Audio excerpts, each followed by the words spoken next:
So, యాక్చువల్‌గా మీరు same film 45 film release రోజే 'కూలీ' గూడా రిలీజ్ అవుతుంది. సో, ఎలా ఉంది సార్? ఒకటే రోజు 2 సినిమాలు పెద్దవి రిలీజ్ అవుతున్నాయి. అదే హౌ యూ ఫీల్? చూస్తాము. ఇంకా తెలీదు కదా! మన ఫ్యూచర్ గురించి ఎలా చెప్పేది. సో, అండ్ దెన్ గ్యాంగ్‌స్టర్ ఫిలిమ్స్‌కి ఒక కొత్త రెవల్యూషన్ తీసుకొచ్చారు మీరు 'ఓం' సినిమాతో. సో, ఆ 'ఓం' సినిమా ఈవెన్ రిలీజ్‌లో గూడా హౌస్‌ఫుల్స్ అయ్యి చాలా రన్ అయింది. అండ్ ఆ కాంబో ఇప్పుడు ఒక స్క్రీన్ మీద చూడబోతున్నారు. And even Telugu people also waiting for your combo actually. So, what would you say about ఈ 45 ఫిలిం? అదే చూస్తాము యాక్చువల్లీ. ఇక్కడ ఇంకా రిలీజ్ డేట్ ఇంకా డిస్కస్ చేయాలి. ఏమంటే ఇట్ వాజ్ అన్‌ఎక్స్‌పెక్టెడ్ ఇది. వేరే ఫిల్మ్స్ తర్వాత అనౌన్స్ అయింది.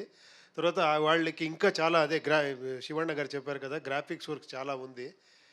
అన్నీ చూసుకొని పక్కా మంచి డేట్‌లోనే వస్తాము డెఫినెట్‌గా. 'Arjun Reddy' sir teaser was fantastic actually. So, why should you choose these 2 stars in your 45 film? Sir, the character demanded these stars, sir, and I'm a huge fan of both of them. And it was a blessing for me to have them in my first film. Okay. Uppi sir, one more question.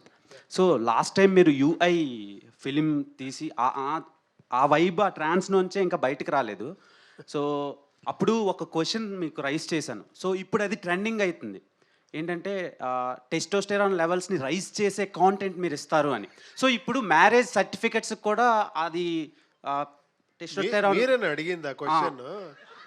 Testosterone certificate అడుగుతున్నారు sir. దాని మీద మీ opinion ఏంటి? Comments. దండాలయ్య. ఇంకొకసారి అలాగే ఒక video చేస్తాము. Viral అయిన తర్వాత జనాలే చెప్తారు అది. Sure sir. Okay. Eagerly waiting for your film sir. Thank you. Upendra sir, this is Chandu, anchor from Filmy Looks. So first of all 45 teaser చాలా బాగుంది. Thank you. Last movie UA ఏమైతే ఉందో, సో చాలా ఎక్స్పెక్టేషన్స్ పెట్టుకున్నాం, బట్ ఎక్కడో కొంచెం reach అవ్వలేదేమో అని జనాలకి ఎక్కడో కొంచెం అర్థం కాలేదు అనుకోవచ్చా, లేకపోతే వాట్ ఎవర్ ఏదైనా. సో మీరేమనుకుంటున్నారు సినిమా గురించి? అంటే జనాలకి అర్థం చాలా కాలేదు అనుకోవచ్చా? చాలా కష్టం అర్థమయ్యేది అది. నాకు తెలుసు అది. నేను ఒక 7 ఇయర్స్ నుంచి చెప్తానే ఉన్నాను. దీంట్లో కొంచెం స్ట్రాంగ్గా చెప్పాను. ఇంకా అకార్డింగ్ టు మీ ఇంకొక 5-6 ఇయర్ అయిన తర్వాత మీకు అర్థమవుతా పోతుంది. మీరేమన్నా డిసప్పాయింట్ అయ్యారా ఇంత కష్టపడి టెక్నికల్గా? లేదు, అర్థం అయిన వాళ్ళకి అర్థమైంది. ఓకే. అది ఏమంటే ఇది కొంచెం ఎక్స్పెరిమెంట్. ఏమంటే థియేటర్లో కూర్చొని చూస్తారు కదా, వాళ్ళే విలన్ను. అది కొంచెం డైజెషన్ చేసుకునేది కష్టం. మీరు ఎప్పుడూ స్క్రీన్లో హీరో విలన్ చూసి వీడు హీరో వీడు విలన్, వాళ్ళు వీళ్ళకి కొడతారు వీళ్ళు వాళ్ళకి కొడతారు అని చూస్తారు కదా. ఏంట్రా నాకే చెప్తున్నారు అని అర్థమైతే కూడా అర్థమే అవలేదు అని. మీరు ఆ సినిమా స్టార్టింగ్లోనే అందరు మైండ్ బ్లాక్ చేసేసారు సార్. చిన్న తెలుగు ఉన్న వాళ్ళు కూర్చోండి, తెలుగు తక్కువ వెళ్ళిపోండి, ఇంకా చచ్చినట్టు కూర్చుంటారు కదా సార్. ఇంకా అంత. సో వాట్ ఎవర్ ఏదైనా సార్. అర్జున్ సార్, మీరు ఇచ్చిన ఆల్బమ్స్ అన్నీ కూడా సూపర్ హిట్ కన్నడలో.